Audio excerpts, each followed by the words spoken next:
This is going to be slightly random, but I want to use this video to teach you about the importance of being intentional and being interested. And I feel like both are two different skills that you need to have if you want to thrive in your career.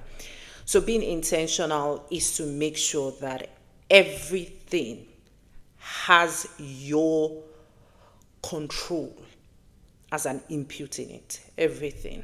When you resume work, when you close, how you answer an email, when you choose to answer your to-do list, things you choose to do, things you do not want to do, the people you associate with, your reference team, the people you want to become your ally, your coaches and mentors at work, your friends that you have chosen at work, the kind of project you want to be put on, the kind of projects you don't want to do, everything, the meetings you choose to attend, the ones you don't want to attend, how quickly you want to get stuff done, or how much laid back you want to become. Everything should have your input in it, and it has to be intentional. Like I say it is a skill because I want you to become self-conscious and self-aware that everything you do in your career and choose not to do in your career matters. So whether you like it or not, you are making decisions multiple times a day. You're making decisions multiple times a day. Whether you think that you are or not, you are. Okay? So the only thing I'm going to call your attention to as a result of this video is the fact that if you are trying to grow your career and you are listening to me right now, you need to be intentional about the things you choose to do or not do. That's it. That's the whole idea of this of the skill of being intentional. So you want to purposefully do things. You don't want to leave anything to chance, nothing to chance.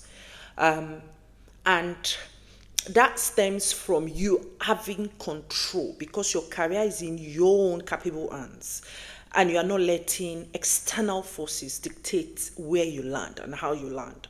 You want to be involved every step of the way. And if you want to be involved in every step of the way, it's not just when you ask for a promotion or ask for a pay rise or ask to change your team or ask to be put on projects. Those are major decisions.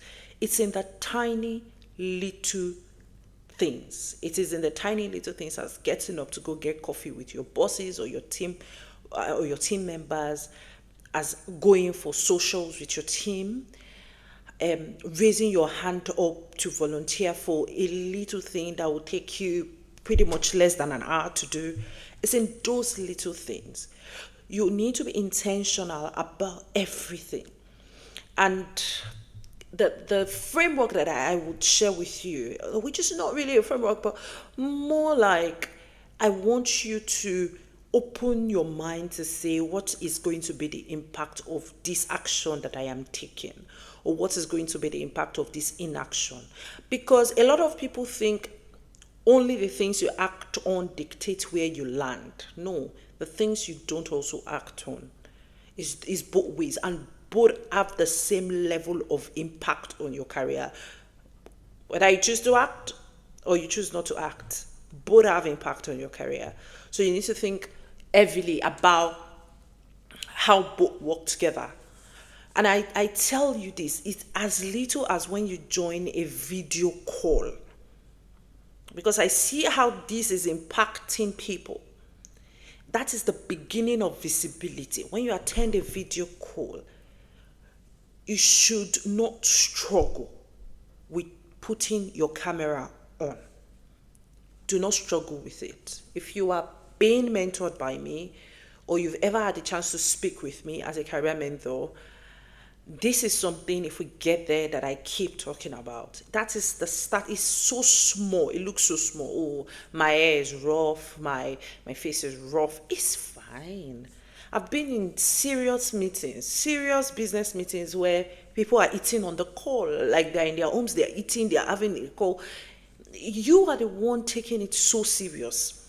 So it's one of those things where something as little as not turning on your camera can impact you, and you won't have an idea the downstream effect it will have on your career. So you need to be intentional about every single thing you do. Now, succeeding in your career is your choice.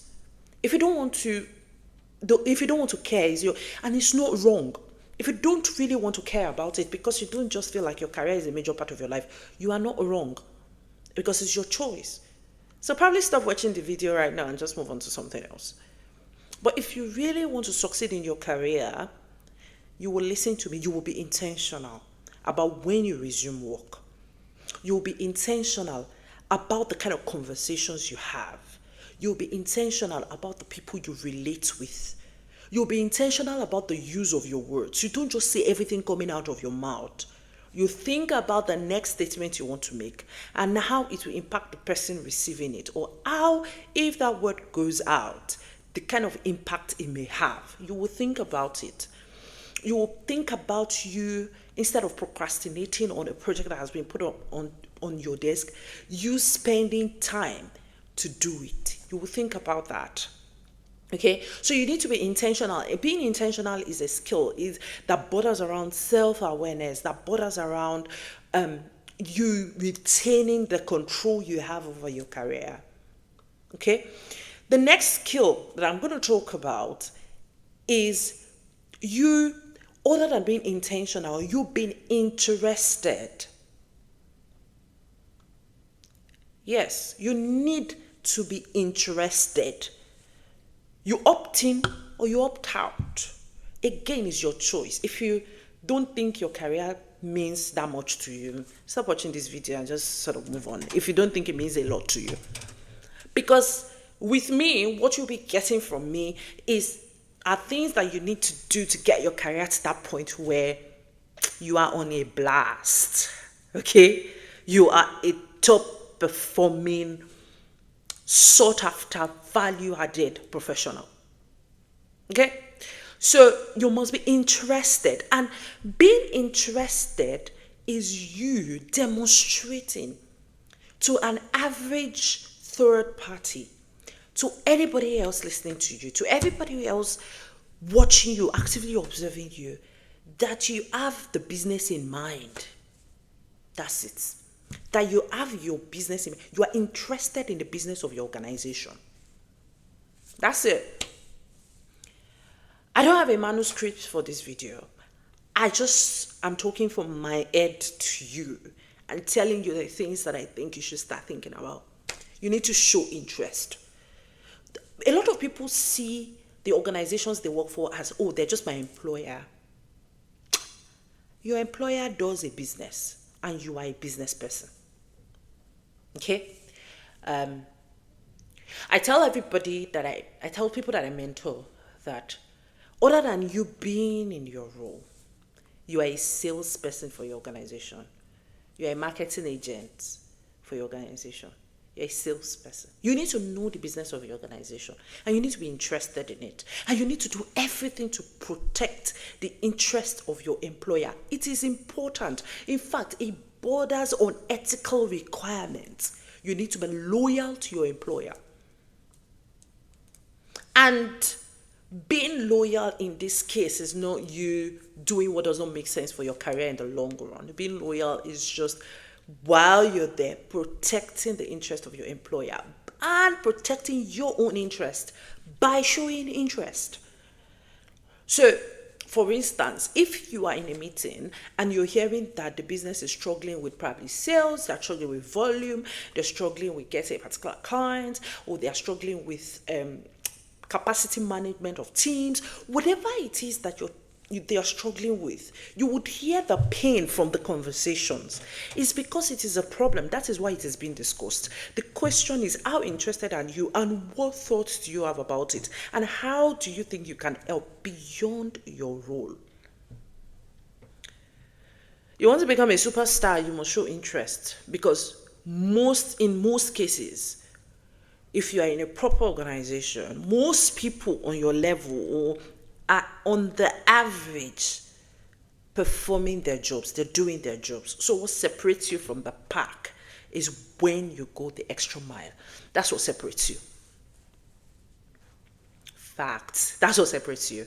And how you go the extra mile is by showing interest in the business, by understanding the value chain of your organization. And if you really do want to understand it, you must read.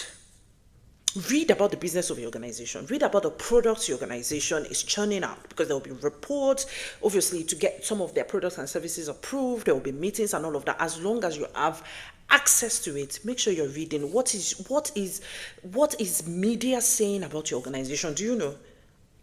What is your organization doing about AI? Where is your organization with AI right now? Do you know? What's the impact of climate on your organization right now? How is your organization impacting climate? How is climate impacting your organization? The double materiality when it comes to climate change. Do you know it? Do you understand it? The products your organization is churning out. I know you are just an accountant. You're not part of the operations guys. You're not part of probably the sales and marketing guys, so you don't know. But do you understand the business of your organization's competitors? Do you know what they're doing? Because if you understand it, then you'll be able to add value. You must show interest. When they say we need people to volunteer for this, we need people to do this, we need people to do that, you must show interest. When you are in meetings, it's not, a lot of people think that if they offer advice or if they offer ideas, it means they have to action it. No. Start by saying what you think, because what you think can be $1 million idea that can change your organization and change your own life as well. From a skill perspective, it also helps you when you get into any meeting, find the courage to speak up. It shows that don't hide away. When your organization, when they're planning something, that's when you hide away. Don't hide away. Stay back. Have your own ideas. Talk. Share your ideas. Offer to help. And not just offering to help your whole organization, offer to help your immediate team. Someone is struggling on your team. You have a deadline. You have some time. Offer to help. Okay? So being intentional and being interested is going to change the game for your career. It is really legit. And I've heard people tell me that, if they volunteer for this, for that, they may break their back. Why are you breaking your back? Because you're volunteering to help your organization. It's just because you don't know how you spend your time. So let's say every day you spend 8 hours of your time working on the average, every day 8 hours. If you're offering to help your organization in a particular aspect of the business that is not typical to your role, the question is, how many hours do you need to do that volunteering stuff you've sort of shown interest in? Let's say 2 hours per week. Okay? So find 1 hour probably on Monday and another hour on Wednesday. Do 6 hours on your main work. Do 1 hour to support your business on that other aspect. Cumulatively, 7 or 8 hours, you're done. A lot of people don't know that your career is a game. You are spending 100% of your time doing your work and getting the recognition for your work that is the same recognition others are getting. So there is no added value for spending your full time on your role. And I want you to listen to me, because this is a key thing that I'm saying right here. There is no added value for putting 100% of your time on your role. Now, if you put 90% of the same hours in your work, you're still going to get the same recognition. The remaining 10%, put it into mainstream, something that would build the business of your organization. It is a skill. I mean, the last time I checked, you wanted to become the CEO of an organization. What do you think CEOs do, and CFOs and the C-suite guys? They are building the business. So you are learning the skill to build business. The buck stops with them. Other than the normal operations of the business, they also have the people to care for. They have strategy to care for. They have the finances to watch. They have all the stakeholders outside. They have regulators. They have customers, clients, competitors that they need to care for. And you want to become that person in sometime in the future. So how come intentionality and interest is not one or skills that you think you should have now? Can you see how we are playing to the top? Okay, So be intentional and be interested. Again, it's not going to break your back. They are just tiny little things that guys that are not being mentored by me, for instance, just starting their career, or guys that don't have coaches, people teaching them that are just going blindly, will not think about really, except it's just something they've done from home or something. They wouldn't really think about it like that. But you are having the opportunity to listen to me right now. So make sure. So the starting point is to say, what, like for instance, it's a Sunday afternoon, you're really concerned about a project that is due on a Tuesday, for instance. Sunday afternoon, you've done everything you need to do, you're resting, you're fine, you're everything, but you are responsible for that project, so you are saying, oh, because it's work, I'm going to do it on Monday, I don't have to do it. But you know that there's no time for you to do it on Monday, or there's no time for you to do it Tuesday, or there's a 9 a.m. meeting on Monday that once you show up in that meeting and you say ABCD is done, is going to improve your value tremendously. Why don't you spend Sunday evening doing it? So that you can have that peace and you can have that. I'm telling you, I'm very practical with you. I'm very, very practical. I know there is a lot of social media advice out there that will be saying to you, oh, you don't work this. Don't. When it comes to your value, because a time is going to come when you don't need to do all of these things because you're already in charge. But before you get there, invest in your career. Show interest, be intentional, go the extra mile, and see how value comes to you so rapidly. Okay? Anyways, I hope you enjoyed this video. Thank you very much, and see you in the next one.